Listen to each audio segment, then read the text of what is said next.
Okay. Yeah. So Matthias and I met on another meetup that both of us attended, and Matthias is one of the, I would say, few experts on safety, and I'm I would say I would consider myself an expert in organizational design for adaptable or adaptive organizations. And we came into a discussion and considered that, also, like, I get some requests from people who ask the question, like, how can agility and product safety or safety relevant product development go together? Especially when they open the ISO standards and see a big V in there, then it right away comes the idea of, oh, it must be a waterfall thing. And we started this discussion, and Matthias also had a presentation, or has a presentation that he showed, and that's how we went on. So right now I will show you quickly the agenda, and then Matthias will take over for his part of the presentation. On the agenda, we have like an introduction, 5 minutes. Then we will have a presentation from both of us, Matthias and I, about 20 minutes. Then we invite you to a discussion, 60 minutes, and then it's followed by a closing. And well, you probably read this part more often than not. People state that companies cannot be agile because they are building safety relevant products, and we want to challenge that. So a quick some information to me. Why am I standing here discussing this, or want to present this topic and discuss this topic with you? I started my developer journeys in 2005 as a hardware and then software developer, then continued as a software architect, project manager, scrum master, and then finally now in the last years as an agile coach. And the industries that I've been are automotive, that's the longest that I have been, 13 years, e-commerce, telecommunication, healthcare, and industrial technologies. And my experience in org design for large-scale agile development started 2016 when I initiated a less introduction at BMW Group's autonomous driving. And this also helped me gain enough experience so that I then could become a certified LESS trainer in 2021. And here you see my LinkedIn profile where you can connect with me, QR code to scan, and my contact details. Matthias. Yes, thank you, Konstantin. So my name is Matthias Größler, and as Konstantin already said, we met just a few weeks ago at another meetup, and we saw that there are quite some interesting topics at the moment which are discussed regularly, and it is the connection, let's say, and the possibility to connect safety or safety-related development, I would say, product development, and the environment in agile frameworks. And as Konstantin already presented himself as being, let's say, one of the experts in large-scale agile frameworks, myself, I would consider as an expert in safety relevant product development, as I do this since 2009 now in different roles as a safety engineer and safety consultant. And we founded then somewhere in 2018 our own small technical consulting office, FSQ Experts. I myself started to work in those safety or in this agile frameworks in 2019 as in part of the project that also Konstantin gained his experience from, but we didn't know each other at that time, which is quite interesting. So I was also in this BMW autonomous driving development or automated driving development project. where I saw what are the benefits and what also are the challenges in trying to combine safety relevant product development in an agile framework. I worked before in different industries, but mainly also as Konstantin in automotive, but also some smaller projects in medical devices and in aerospace. You will also find my contact details if you want to contact me afterwards. Same as Konstantin. Good. Great. Should we Thank you. then? Okay. Hold on. Before we go, I will now in the chat, I will share the link to this Miro board. I welcome all of you to join this, and here is a frame where you can write down the questions or thoughts that you have whilst Matthias will have the presentation. So sharing it right now. Chat. Here it is. So I invite everyone to join this, and I stop sharing. And Matthias, you can continue sharing.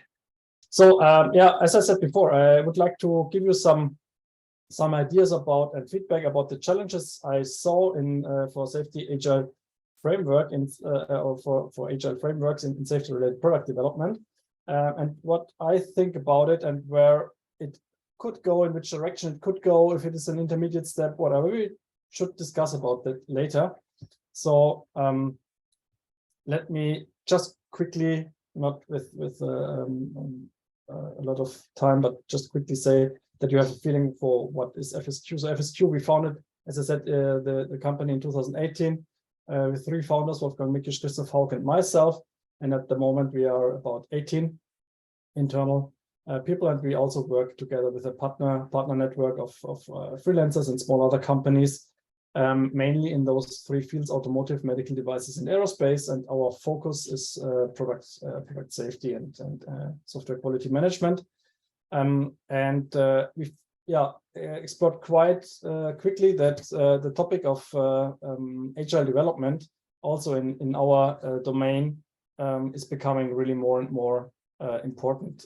Why is that? I think most of you can imagine the agile principles to be more flexible, more efficient than classic development models, and also to have in an early advanced step, especially if you develop products which are not on the market yet, where you still have to look for the information and where the requirements will change in this development cycles. So there it's really beneficial to have a framework which allows you to work with those changes and to be a bit more flexible than in a waterfallish or a V model environment.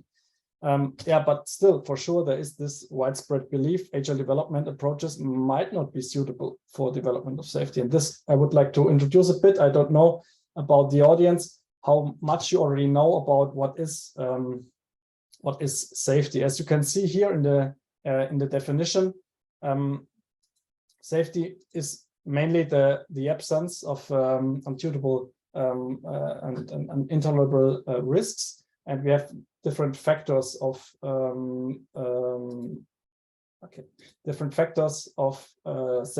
risk that we have to consider. And one factor is the probability, and the other factor is the occurrence of those risks. And depending on the different industries where you are, there might be a third factor, like in automotive, the controllability. But let's say in general, risk is a combination of the probability of the occurrence of the harm and the severity. And some of you might know, depending on which industry you're from, that each industry might have its own norm and standard about safety. And there's a kind of origin norm, mother norm, could call it, which is called the IEC 61508. And I would like to explain now a bit how we have to look at this topic and what kind of failures, what kind of risks we have to consider. So yeah, what does risk reduction really then mean? So as you might know, each system might have at the beginning, when you think about it and think about the concept, might have some risks. You have to analyze them very early in the concept phase of your development. And you have to come from a system risk which is high and not tolerable, someone during your development to required reduction to a risk which is lower than the tolerable risk. This is the main idea and about the risk driven development. And what we are looking at the moment when we talk about functional safety mainly is the risks of the risk reduction of each system, so meaning hardware and software, so embedded systems. As we also know, and as we will see later, especially the software systems and the software-based feature development is actually the one that more and more emphasis will be put on in the future. So what we don't look at today and in this whole framework is the mechanical risks or risk out of mechanical systems, hydraulic, and so on and so forth. But for sure, they can also be part of the reduction when you look at the risk reduction. So when we look at E/E failures, we mainly look at either software failures or hardware failures. So systematic failures or random failures. For sure, hardware failures could also be partially systematic in the development, but I guess you know what I mean. Hardware failures, you really look at the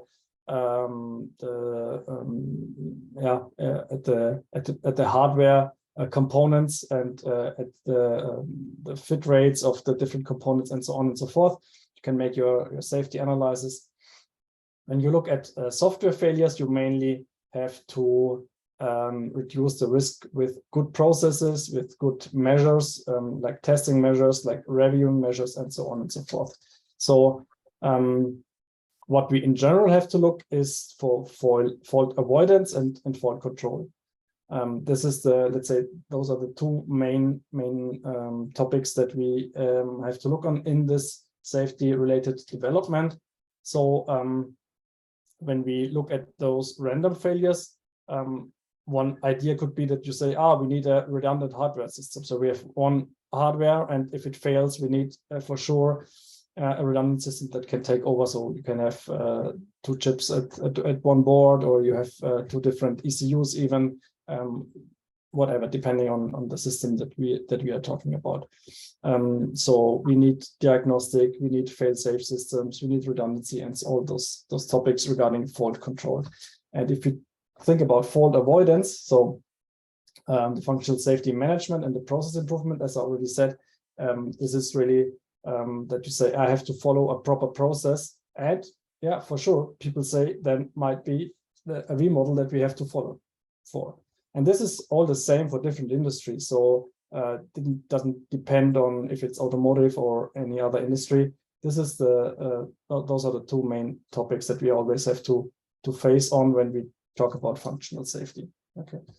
And as an example, as I said, mainly regarding automotive industry, we have a standard or a norm that can kind of imply that a V model or a waterfallish development is kind of mandatory. If you look at the picture of the kind of table of contents of the ISO 26262, the standard in automotive, you can already see the V model in the picture, right? And even the V of V models. So it made people think at the beginning, okay, this is the only development framework that I can follow. On the one hand side. Yes, there's a question. Yes, for sure. Thank you for the interruption. Do you also look for production processes? Partially. If you look at standards like the automotive standard, production is a part of it. Can you see my mouse? Well, give me a second. Laser pointer is maybe better here. Production is part of it, but I really have to say that it's really only a very small part of it. So it's not described in very detail for additional, let's say, how to identify additional measures. It's more described that if there are parts with an so-called safety relevance, or in the end, what we talk here about is the safety integrity level that we have to fulfill, then it might be for the production additional measures in the sense of sourcing your subcomponents and so on and so forth, and about documentation. But the main part of the whole the whole requirements are in the development. Production plays only a smaller role. So perhaps an interesting discussion for later. For example, when you look as in the automotive for the complete electric system, you have your modules, and you have the wire harness interconnected. You have connectors. Yes. And when there is something wrong in the handling, the production of the wire harness, you could go crazy, because once you have a fault and then you have not at fault, and the root cause could be really in the assembly plant. And this is overlooked because also from the mechanical people. So, but okay, could be just a question. Good when point. Looking at your branches, I would put the hypothesis: production processes, please don't underestimate.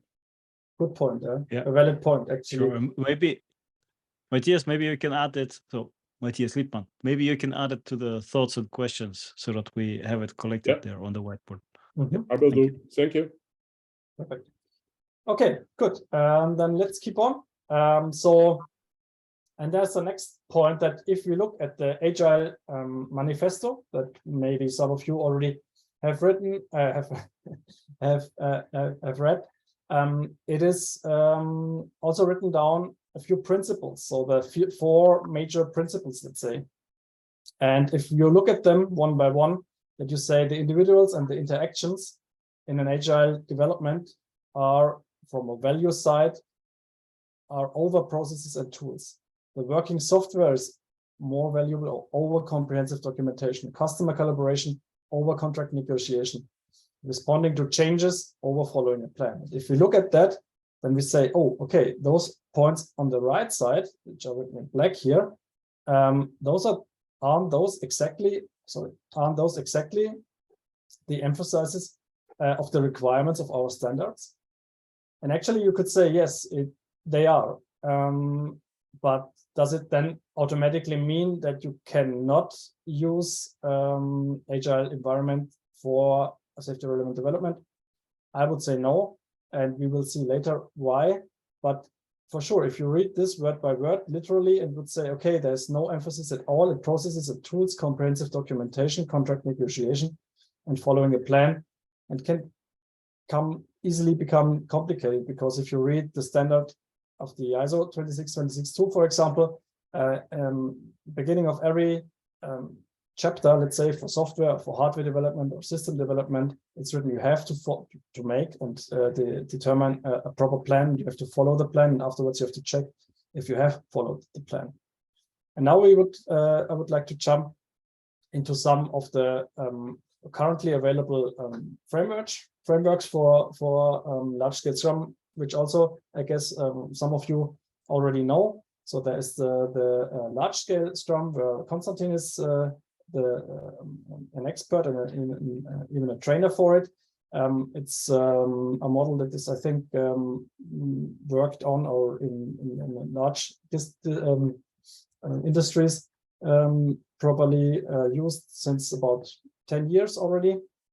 And the biggest project I've worked in is the BMW, where at the moment, maybe Konstantin can even say more about it, but up to 800 or even more people are working in one Agile framework. So a lot of teams can work in parallel without a chaos, which people often imply with Agile development, but really in a very structured way. I today don't want to go into detail. This is more than maybe questions that you can ask later, especially to Konstantin. And the second one, which is also in automotive very prominent at the moment, is the so-called Scaled Agile Framework with the abbreviation SAFE, which has nothing to do with safety. It's just the abbreviation, which when you look at this picture, is also a very well organized framework with a lot of roles, with a lot of rules as well.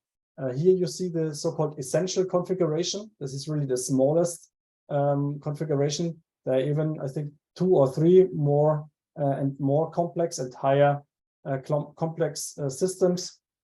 So as you can really already see from those overviews in the internet, you will find a lot about that. There's really a good, very dedicated description of how to work according to those frameworks in order that it's agile, but very structured. And I've mainly worked, as I said before, in the LESS framework. And what did I see there, and what challenge mainly did I see there? So when I was coming there, I was working in the framework and in the teams that were caring about the safety requirements. So top down from the risk analysis, developing the safety goals and the safety requirements, and so on. And then we were taught to talk to the software teams directly. And what we saw is that the requirements that we have identified and developed from a safety perspective, top down, they had at the beginning of the project, and I jumped in, let's say somewhere about here, they had a real big gap towards the requirements that the software developers were looking at, and we were all asking and questioning ourselves, why is this gap so big, and what can happen there? We already saw that there might be up to SOP a residual risk, which might not be so easy to close. So requirements and then also the architecture might not fit together in the end, from safety perspective and from a software feature-based perspective. And what we saw there... Matthias, maybe you can sorry, Matthias, maybe you can explain the abbreviations. Sorry. CV, DV, and so on. Okay, so there's concept verification, design verification phase, and so on. So this is just a milestone. It's an example for having on a timeline the different timeframes for a milestone-driven development, which at the end come to a start of production SOP. In automotive, let's say the deadline for the development. And as we now already know, especially in a feature-based development, there will not be only one start of production at some point or deployment, especially for software features. There will be always updates later. That's why I already showed here that there might at some point be the SOP 2 and the SOP 3, 4, 5 for the later updates of the software. And as we can already see here, yeah, there might be up to the start of production. In the worst case, a gap between the requirements regarding safety and software, and which has to be fixed then later for a later release and update. And what we saw there is really that we were working in different teams with different mindsets. So safety was considered really separately by a dedicated team and not by the software developers and the feature teams there. This was one thing that we considered very quickly there. And functional safety was really, let's say, with the management attention carried out at the very end of the development process. So at a very later step with, let's say, a higher effort. So it was decoupled from the software development, at least at the very beginning of the project. And the consequence was, and I was then there up to, let's say, the phase very quick or very short before the start of production.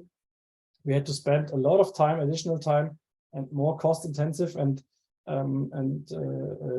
more also resource intensive power and effort into the project development or project and the development in order to really make this gap as small as possible in the end. So we thought as an outcome, this should be in a follow-up project more efficient. And we asked ourselves the question, what is really a possible solution to get this consideration and this experience that we saw there and made there for future projects a bit more smoothly. And as I said before, one idea or one consideration was that instead of having really two teams with two different mindsets, a feature-oriented team and a hazard-oriented team, so the software developers, let's say, on the left side, and the safety team on the right side, one major consequence for us was we should have one so-called one team that has both topics in mind and can look at their feature development from the two perspectives. But we said, okay, we think that if it's one team, they should not do it at the same time. They should do it, let's say, decoupled, at least time-wise, but very close connected. And we thought, how can we do that? And this was then the idea when we came to this model that I show you now, and which is just an example of how it could be. And we would discuss this then further on, where we say, okay, there might be. Who is we? Who is we? We all together later. So we at FSQ together with my other colleagues, and when we were thinking about this model. Sorry, and the discussion will be done then later between us, where when you can ask me questions, we can challenge the approach and so on. So the idea is here of this approach that we have a first, let's say, sprint, first phase of the sprint, which we describe and call a call sprint, which is very feature oriented, done by one team, where they develop an increment in one sprint cycle. So there's a feature increment in the sprint cycle. At BMW, we had the sprint cycle of 2 weeks. And the teams were dedicated to have always so-called 3 items to be developed in the 2 weeks. And the fundamental rules were that we do this incrementally, and we have this so-called minimal viable product or increment, and the development team works really in this first sprint very feature oriented. So what is possible? What is the performance? How good can we do our, for example, road perception or object perception when we develop a highway pilot or whatever other functionality. But the other rule is, and this brings us then to the next next step of this model, that each call sprint is directly be followed by a so-called echo sprint. So for exactly this one increment of those 3 items that were developed in the first sprint, then in the second sprint we would look at this exactly same content from the second perspective, which means that the team, and we again talk here about one team doing both, is doing a kind of a switch of the mindset. Exactly when one sprint is finished and the next sprint starts, they do a switch in their mindset, and they look at exactly at the same content from a product safety perspective. Why do I say product safety? So it can be functional safety, as I explained before, regarding software hardware development for systematic and random hardware and software faults, or it could also be, if you want to have to look for it, also for the specific feature that you develop, it could also be cybersecurity aspect that you look at it. And in the second part of this cycle, you would also do a planning for this safety relevant development.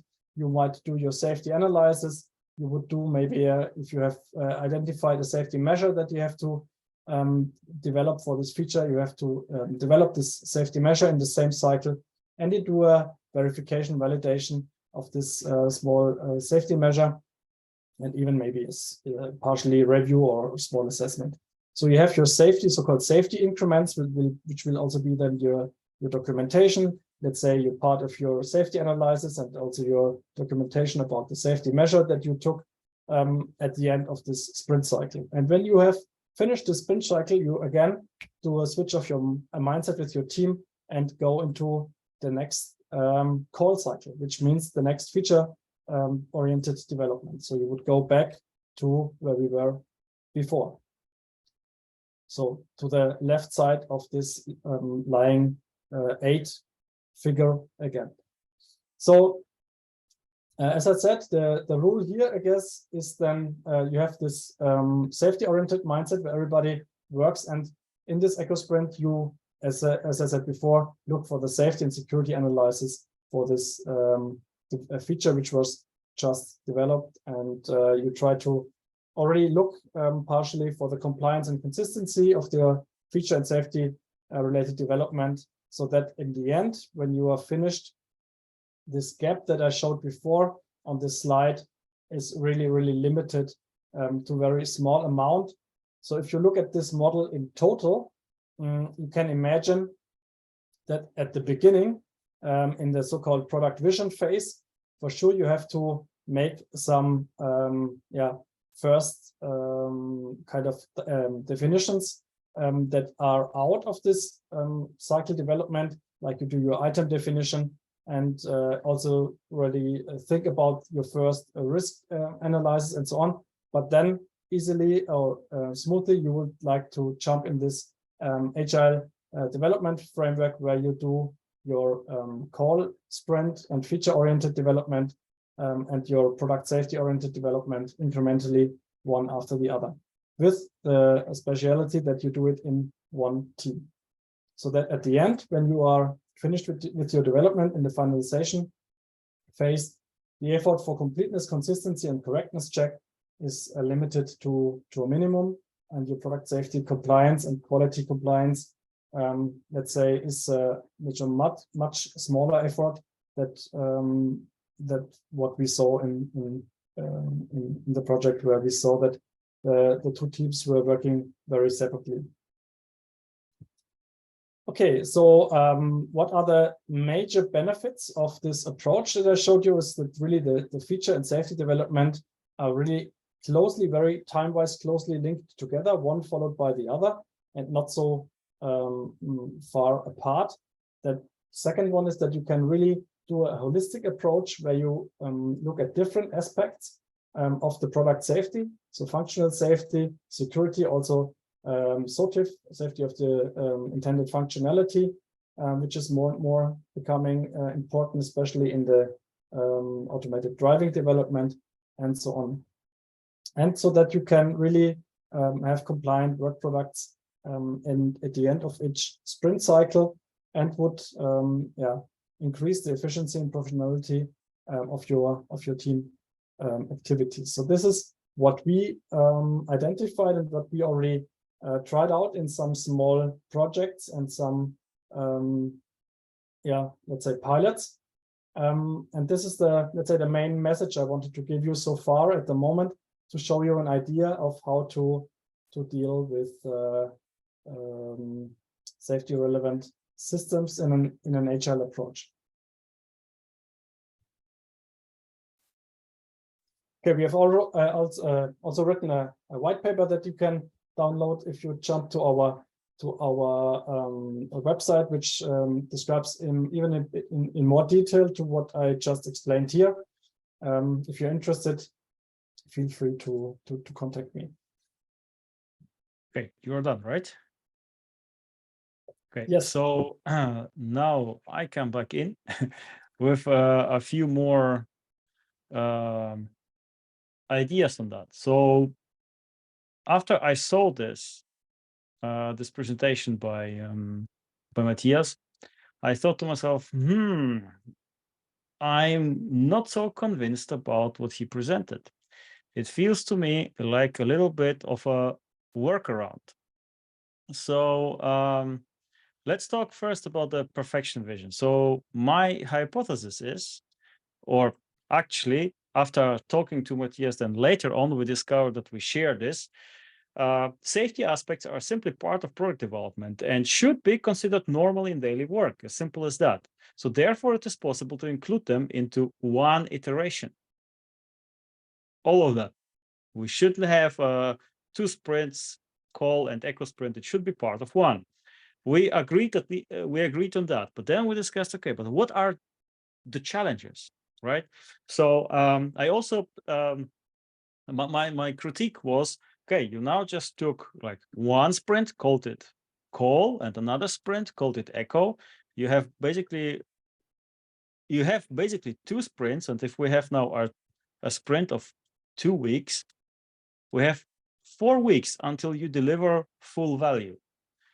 So it's nothing else than a 4-week sprint, in other words.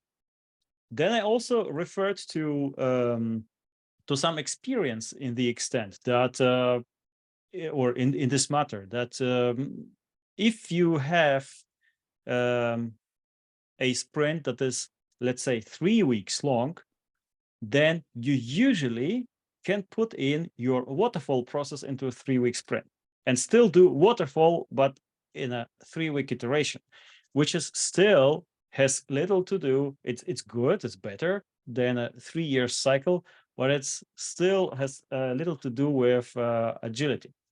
So then we discuss, okay, if that's the case, what are the challenges? And one of the challenges that we discussed is the experience in the teams.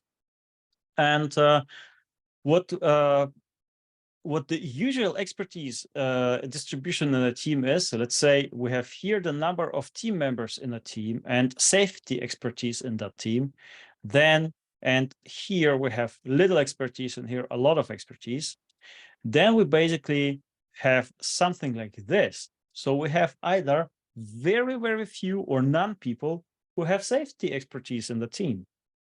That's one big problem. Necessary, it would be this way. In order to truly do it in one cycle. Plus, then comes another problem in this domain, that there are not so many safety experts.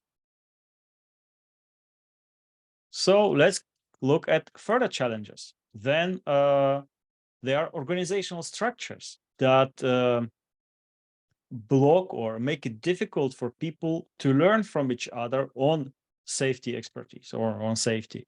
Then the state of the technical stack, like a technical depth of the product, also makes it difficult to include all of this into one sprint. Then low automation and long feedback cycles, the obvious ones, right? That make it more difficult to include everything into one cycle. So the critique to this part, again, was to, if we look at this and we just take this infinite loop and open it, then we have nothing else than a 4-week sprint with steps in there.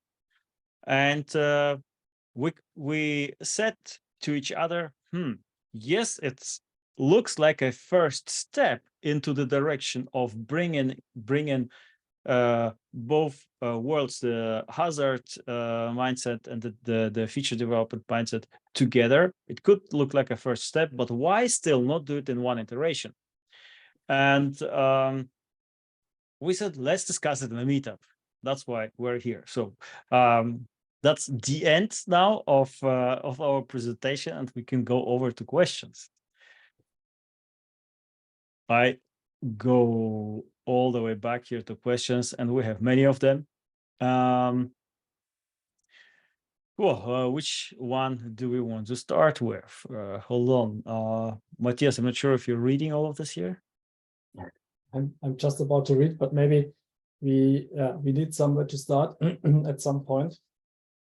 Yeah, let's take this easy one. Why are behind Echo Scrum Termin? Who owns the label? Okay. Yeah. Thanks. Yeah, we after we have drawn the model, then we say, okay, it's maybe a nice model, and before somebody else uses it, we secure the label for us. So FSQ owns the label. Easy question. Oh, okay. FSQ owns the label. Okay, good. Is it answered? Whoever wrote it. Yes and no. Okay. Yeah. Creating the structure, talking about open source, you create an impediment by yourself. No, we didn't.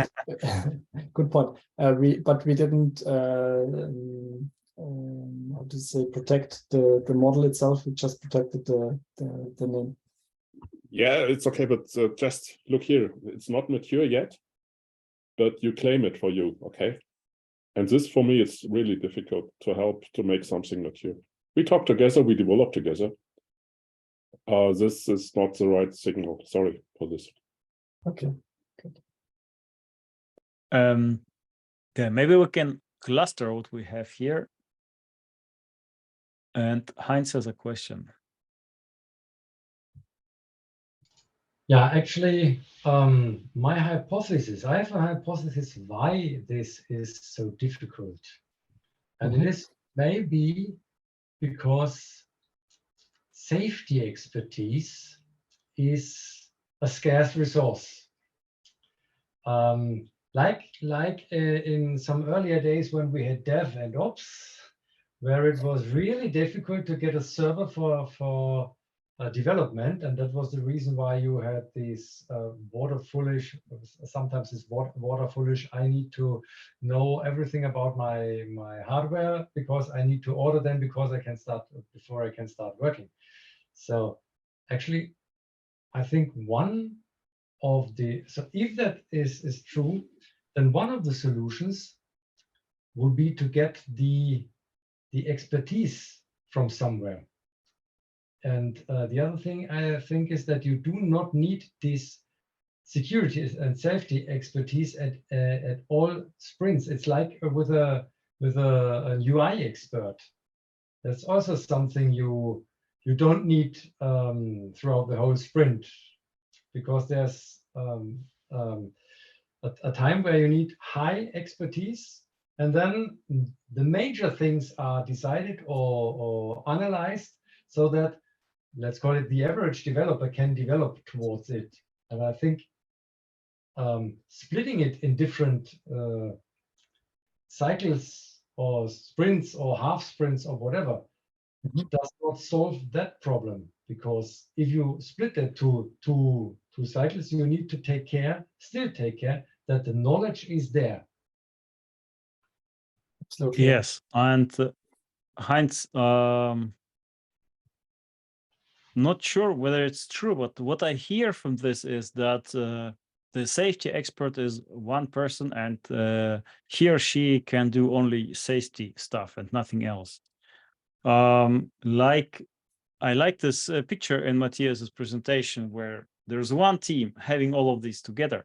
So if we consider this and we have enough safety expertise to consider it for all the changes that the team does, and the people in the team don't have only one single expertise topic, but multiple on different levels, of course, then it shouldn't be a problem.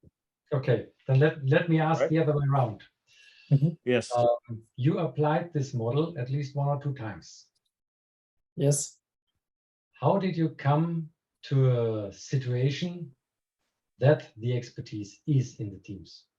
Because what I saw in my last years, not in safety, but in security, so IT security, exactly the same thing, that there was a lack of knowledge about IT security. Yeah, very good question, and one that is really one of the most important one. How do you get there? Especially also when you look at the curve that Konstantin was showing before. How do you get the expertise into the teams? There are different methods, and it always depends on the company and on the organization, right? And also, I think there's no one solution for it. But what we saw, what are proper possibilities to do it? I mean, there's the, let's say, common sense thing about training and coaching, for sure, which is working in parallel to the development. But sure, sometimes you don't have the time for that. And also sometimes you need really the practical experience. So there's another possibility, and this is especially one that we were using in the large-scale Scrum framework. In the LESS, there's the idea of travelers. So there are communities and expert communities, and there was the dependability or safety community as an expert community very early integrated or established in the whole overall automated driving development project. And then the experts were identified, and some of them were, let's say, kind of trained to be travelers and really jumping to the teams to specific time frames, let's say. And it also goes, Heinz, into the direction that you said before. Does it always have to be throughout the whole development the same emphasis on safety, or is it maybe at the beginning higher than at the end, right? I understood this also from your first statement at the beginning. Also very valid statement here.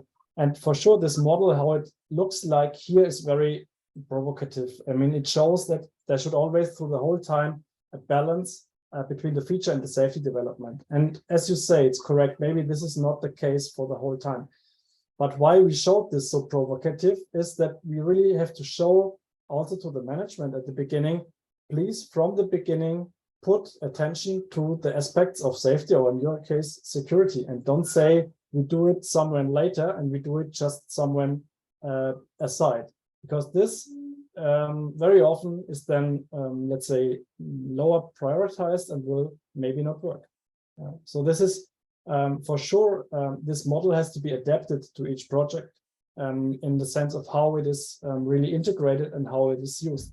And it might be that also the feature development might, from the time frame length, even be longer than the safety cycle. And what also Konstantin said before, the representation shows that it might be two different cycles that are not, which is not one cycle.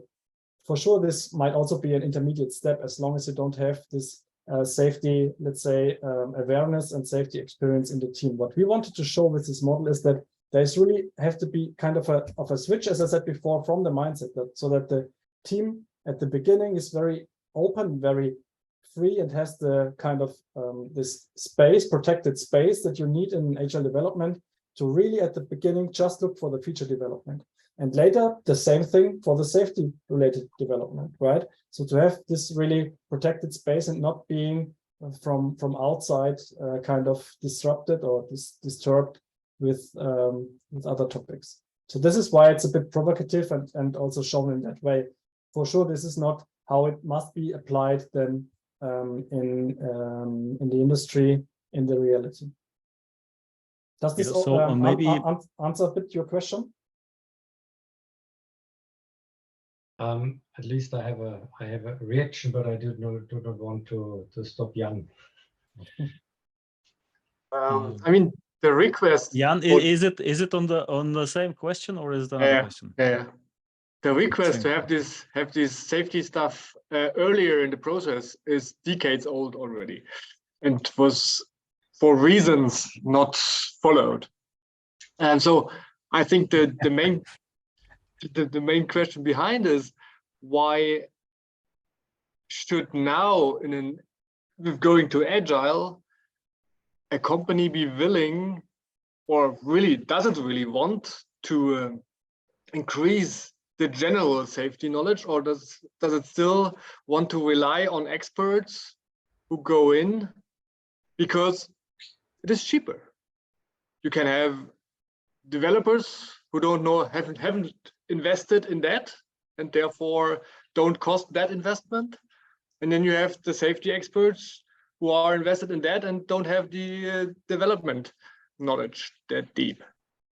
And to separate that and lower the investment was an economic decision in the end. So what changed? To answer that, what changes is that we come into a time of shorter release cycles. Exactly. If before we had a 3 years release cycle in the automotive industry, the normal release cycle 3 years, then you could afford it. Then it was maybe cheaper, but now it's more expensive. More expensive for the company to have long release cycles. So the business case doesn't work then. So you need to bring it into the teams in order for it to work. So the decision is in the end that the management goes that step of development, that they understand for what they need now, they really need to invest in training of all the people regarding safety, security, and all the other stuff. And then Not the traveler just training, could be a very experience helpful as well. model. because they Yes, go and do exactly. training on the job in the end. Exactly. So I would like to somehow come back to our questions here so that we answer them. I tried to cluster them a little bit. Konstantin, is there one input allowed to your discussion? It's a very interesting discussion. Yes, of course. Specialist versus the whole people which create the value.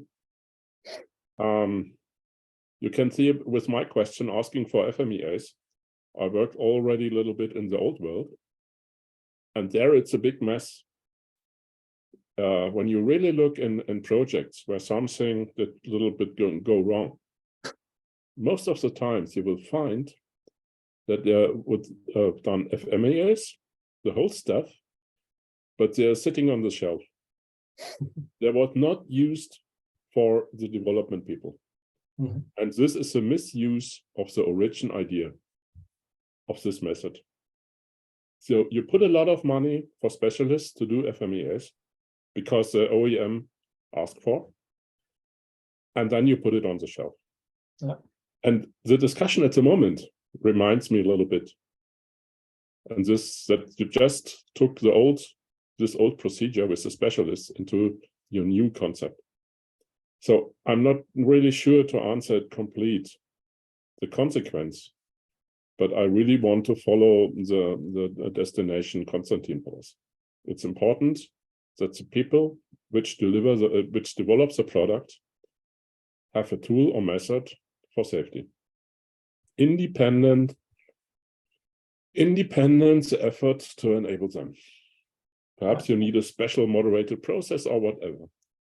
But moving away this core out of the core value stream will create rubbish and waste, and not safe. Very good point. Can I answer Exactly. to that? Because this is a really good point, and this is a consideration that we made in this project as well. I fully agree to what Matthias said. So what we saw, and I would even go one step beyond, because this was actually then one of our tasks there. So people asked us to do software FMEAs in this incremental cycles, right? And then we started with some Excel-driven FMEAs from the old days. Mm-hmm. So we went to the software developers, and they say, I don't open an Excel table, and I also don't fill an Excel table. And then we opened APIS IQ FMEA. I guess a lot of you know it as well. And they also said, and then we started to say, okay, let's build up the structure of your software component there. So to have the functional net and then the failure net and so on. And they also said, hey, you have this information already. Bring it, import it from somewhere else, and try to make the things, also the analysis iteratively. And then we started to think and say, okay, actually the people are right. The people say it's not like doing an FMEA for 4 weeks long, sitting in a room with a team and making session after session. It's really, we have as a safety engineer also to come at least 1 or 2 steps towards the software developers to make it for them easy and also suitable to bring their input in their mode of working. Meaning, so we had to write tools in Python that from the software architecture directly imported the information into the IQ FMEA, and also pre-filled it with some failure modes and so on and so forth. So to make it a living document and also an incremental analysis that is not done at one time step at some point, but which is really kind of growing through development. Things like that. So exactly what you said, Matthias, the method has to be there, but it also has to be really suitable. So what we created then for quite some time was semi-automated or automated safety analysis that were easy to use, easy to incrementally being used in the project. And this was really important. And when we did this, we really got a feedback that, okay, now we come together and now people want to talk to us. So just that comes to those points. Low automation. So you increased automation, that you decreased feedback cycles. That already is a gain in the whole game. Matthias? Yes, exactly. Just a spontaneous idea. Don't know if you're aware of the Disney creative strategy. So just people have different hats. They develop, they put the hat on to criticize, to review. And when you do this, common with the people which create the value, just you can moderate the process, but everybody is involved. Okay, I will just stop my interruption or comments. Jan, you still have your hand raised? Again. Okay. Is it in the end something like the test-driven development, where something that used to be at the end is taken to the front to really create that value from the beginning on? Because it increases understanding, it increases, or FMEAs as well. I mean, if you know what you develop against, then you can speed up, you can reduce efforts, and so on. So it seems to me to fit into that game of test-driven development, enhanced by security, Yes. safety, yes, etc. Exactly. And exactly. I would like to focus here something a little bit on those on those post-its here that are called Agile also consists of product vision and close out the whole V model. Just having Agile in sprint development is a classic V model misinterpretation of Agile. Can you clarify who wrote this? Can you clarify what this means? I wrote this, and it stems from my second less adoption. It's the same company. Before it was also for card development, and in former times there was like a model from different levels A, B, C, D, and agile development was also only considered for software development, and this was usually done only by external teams. And all the internal people were defining the stuff. And that's what I mean with classical misinterpretation. You should consider really the whole we. And maybe we tried at this point, the second less adoption I was, to have feature teams going through functions, the whole V model. Exactly. So thank you for bringing this up. Exactly. So I even know some co-authors of those ISO standards, and they also express their how should you say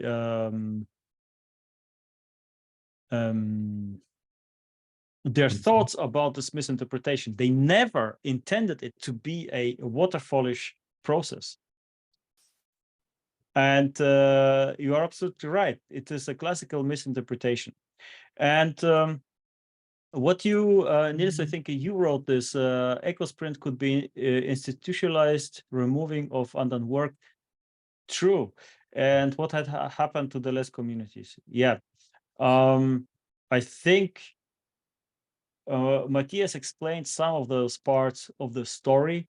So for others who don't know what happened at those times, was that like I think Heinz, I think you said, right, that it's similar to the security problem in normal IT, that you don't, the security experts are, there are not so many, scarce resources. The same with safety, but you have the pressure of the business motivation to shorten your release cycle. So what do you do? You need to somehow train.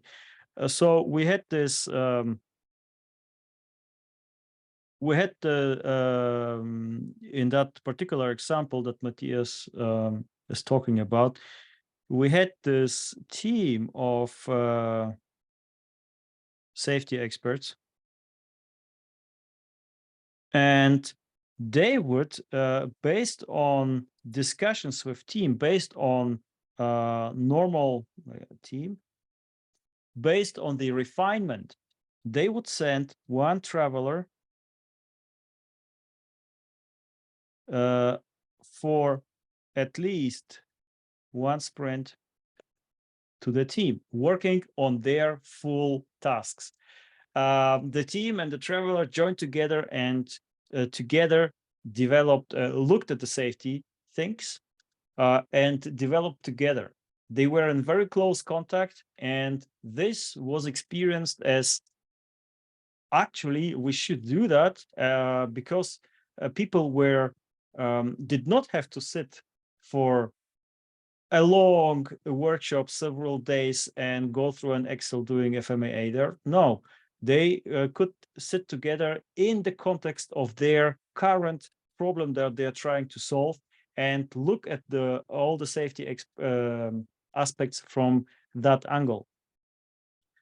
I hope this covers those topics here. Yeah, maybe I can also share a story from the very early stage of this adoption. I talked with one guy. He said he was always a non-functional requirement person, and safety is just a small part of this whole thing of non-functional requirement. And he had a whole list with topics, which some of them took like half a year of work. And we looked at this list and said, okay, here we have different mechanisms how we work on those stuff. And one could be like, this is a topic that needs to go in a backlog, needs to be prioritized, and needs to be built something. This is a topic where it might go in a community, we need to take some governance of it. Or what else did we have? This topic could be that we do not do it in the teams because it's not feasible to have it in the definition of done. We rather have it as undone work, and this needs to be done regularly. So I emphasized to not think of one size fits all, but rather look at every one of these non-functional requirements and think about what would be a good practice to work on it. And this was a very early discussion. I think some went to communities, but I don't know what happened with all of them. Okay, Matthias, someone wrote here the question: what kind of difference exists between safety and software requirements? Can you give an example? I mean, in the end, there will all be technical requirements, not depending on. I mean, what I meant with this is safety-driven, top-down software requirements, right? And the safety functional, and the functional software requirements in contradiction. So you have software requirements which come out of a top-down safety driven process or whatever safety measure, for example, that you have to take or implement, like watchdogs or whatever. And then you have the typical or the ordinary functional safety, the ordinary functional software requirements which come out of the feature development process. This is just why I said before, safety and software requirement. For sure, in the end, it's all software requirements, but it's just the origin of it might be different. That might lead to a misunderstanding. Does it make does it answer your question? Sorry for that. Just that I mean, in the end, it's all software requirements for sure. It's just where they come from. I just saw a thumbs up, I think. Okay. It's It's not that a safety origin requirement is not a software requirement. So I think the biggest challenge there is that the safety requirement normally often relates to a whole system of systems, like a vehicle, which is has a weight of 15 tons, and the safety requirement is that this vehicle must not start hurting someone, and that trickles down to 1,015,000 individual software requirements then that are somehow interwoven. Exactly, but also if you develop or you come down to your functional software requirement, they also come from somewhere from a vehicle level at the beginning, right? Or from a system breakdown to a software and so on and so forth. But just out of another perspective of looking at at the use case and of the function of the car. Okay.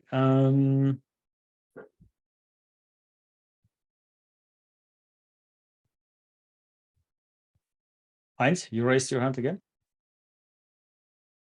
You're muted. That's the other thing with the that it appears as waterfall.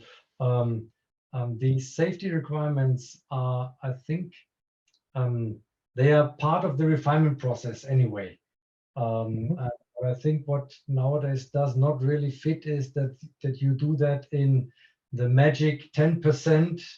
A team owes the product owner for refinement, because it's much more.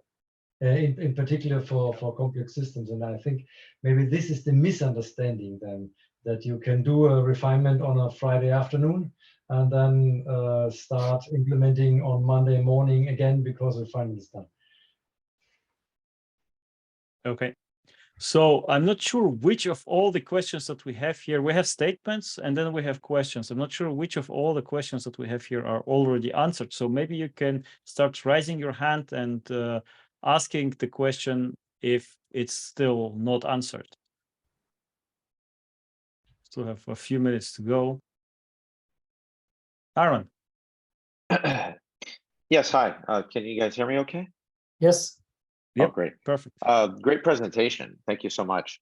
I work in industrial automation systems, like Rockwell, Siemens, Dassault, things like that. We tend to use a lot of lean, Gemba, Kaizen type event sort of storming, and then kind of with like Kanbans and things like as wrappers. And we are using more defined agile by methodologies. I'm wondering, how do you see these type of lean Six Sigma TPS type methodologies coexisting with your methodology? Because I really like how you fuse the communications together. I think that's the key, or that's one of the big keys. But I'm wondering, how do you see, because these methodologies tend to be very analytic heavy and tend to have,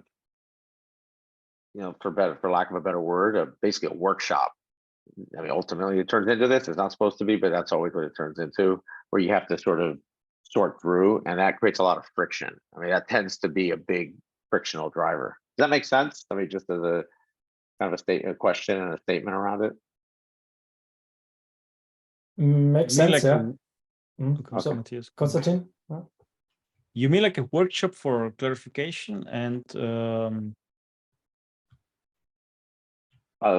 well, how would you see, or refining those requirements? Well, so the issue is this. I mean, you have an existing value stream, right?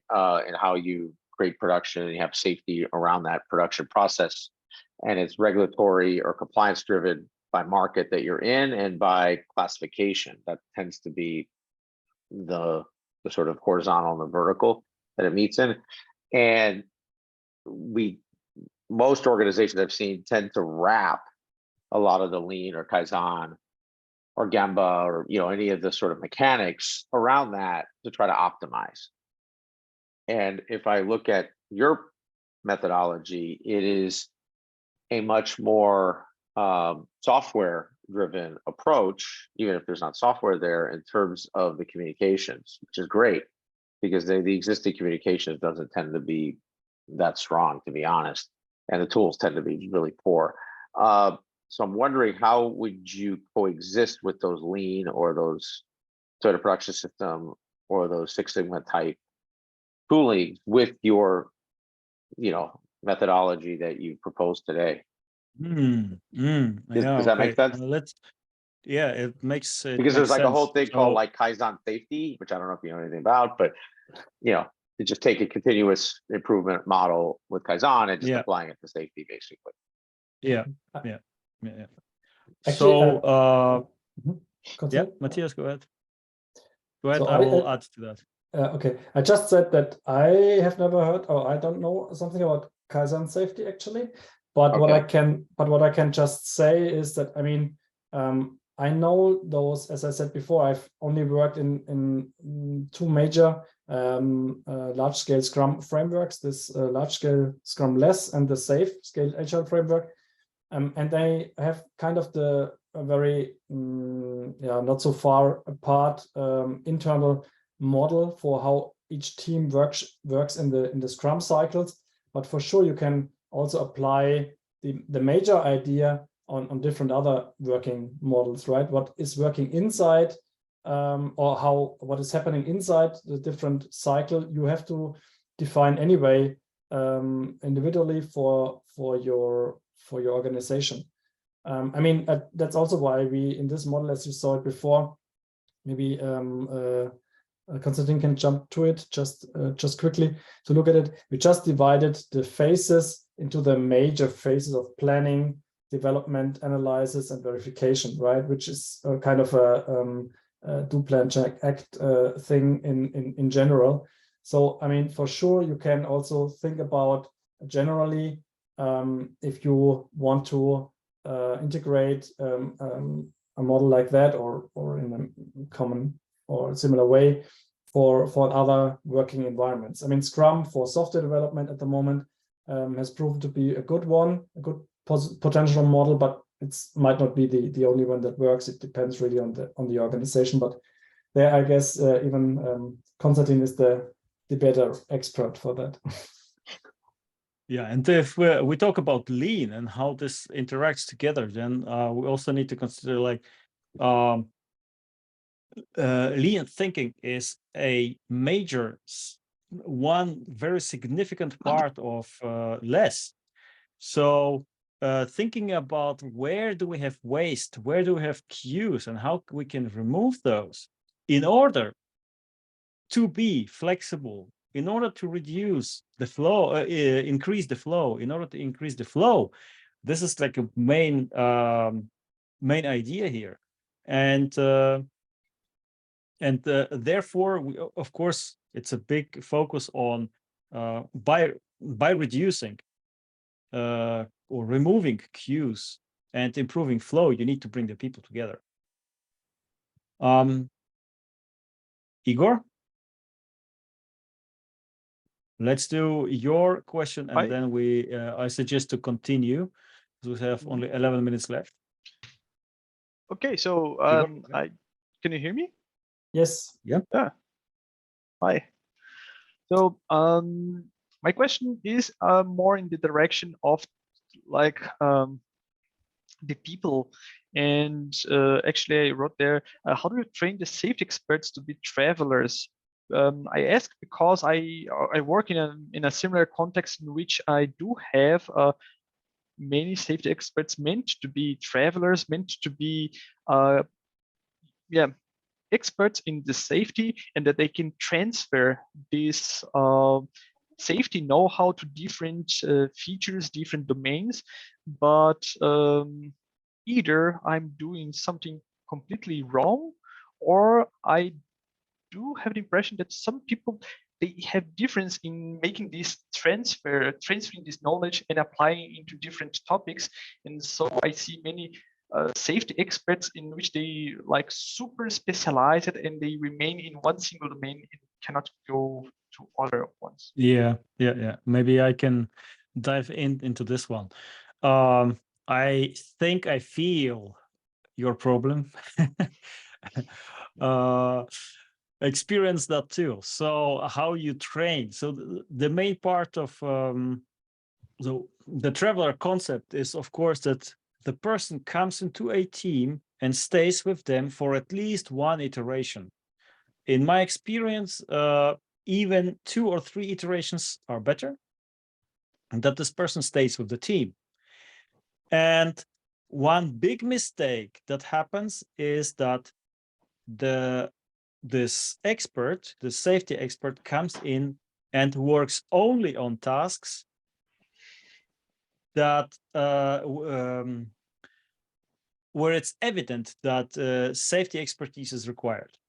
So, for example, we have a sprint on Monday. The safety experts come in because the team works now on those tasks in their sprint on the sprint board that obviously have safety relevance.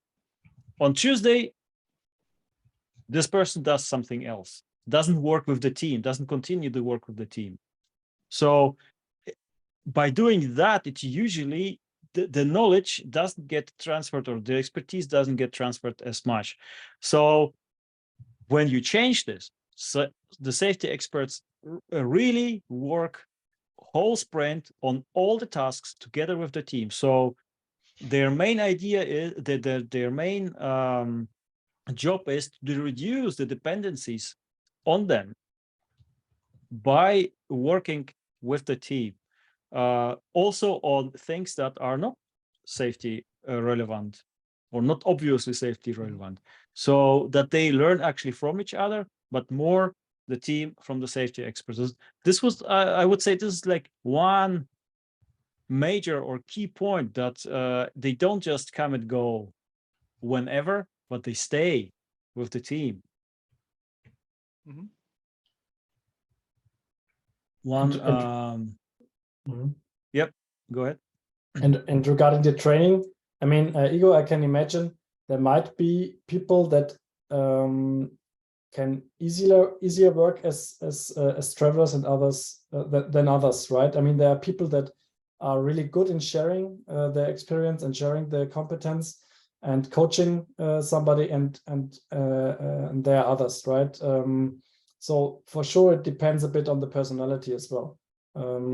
I guess maybe Yes. here also Konstantin has some insights, but not everybody has the same ability of being a good traveler.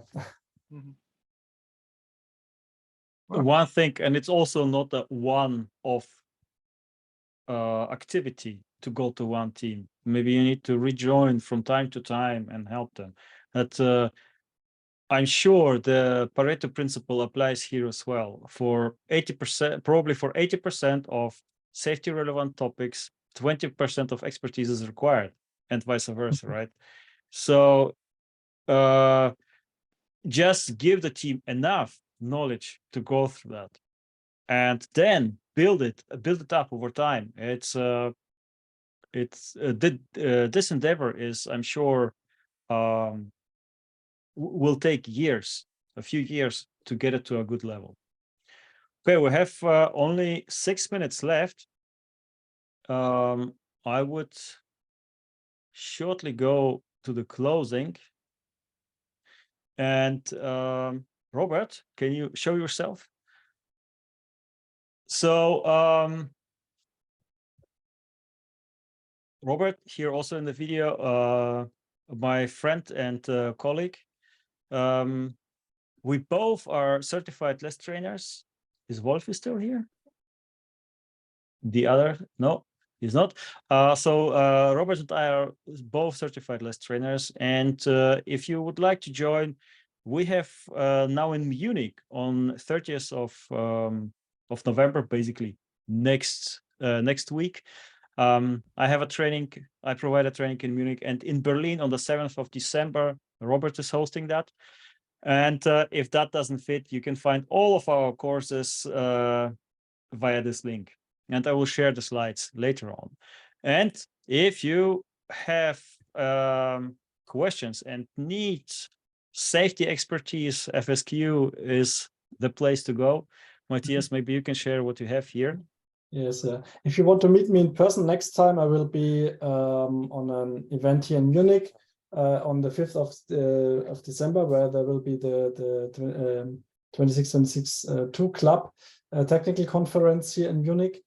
And especially if you want to know more about this model that we showed here, and want also to take part in some of the workshops where we do exercises about this model, then you can also join from next year on, in somewhere April on, our training, which is called Automated Driving Meets Safety, where we have all the different aspects of automated driving, safety and development for automated driving, and where this model that I showed you before, EcoScrum, is just one part of it, but where we have a theoretical session a bit more deepened than what we saw today, and also some workshop to it. And also, because I think it was also in one of the questions which we could not answer in time today, but where you can see also a large-scale approach for this EcoScrum model in more detail.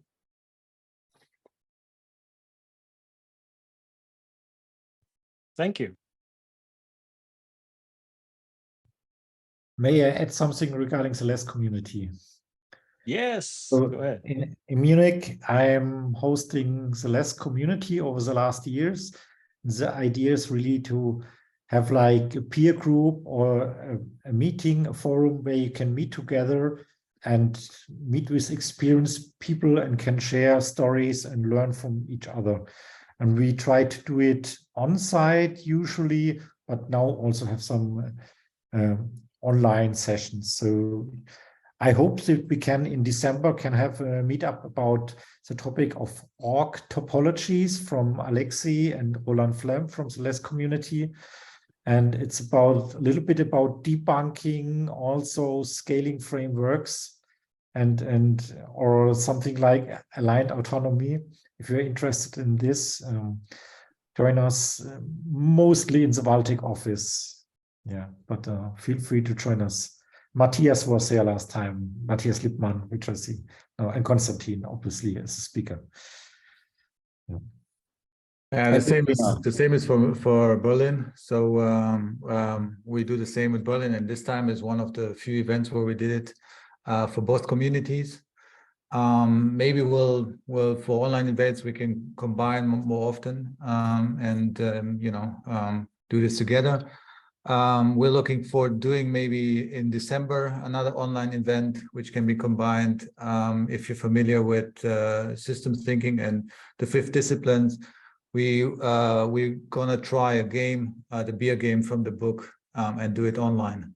So if you want to enjoy it and like try it out, look for the next event. So it involves beer drinking during the event, right? Exactly. I played it once at university a long time ago. No beer. Okay. Okay. No beer anymore since. Okay. Okay, good. Thanks a lot and have a nice evening. Thank you too, Konstantin. Thanks, Konstantin. Thanks, Matthias. Thank you. Thank you. Bye-bye.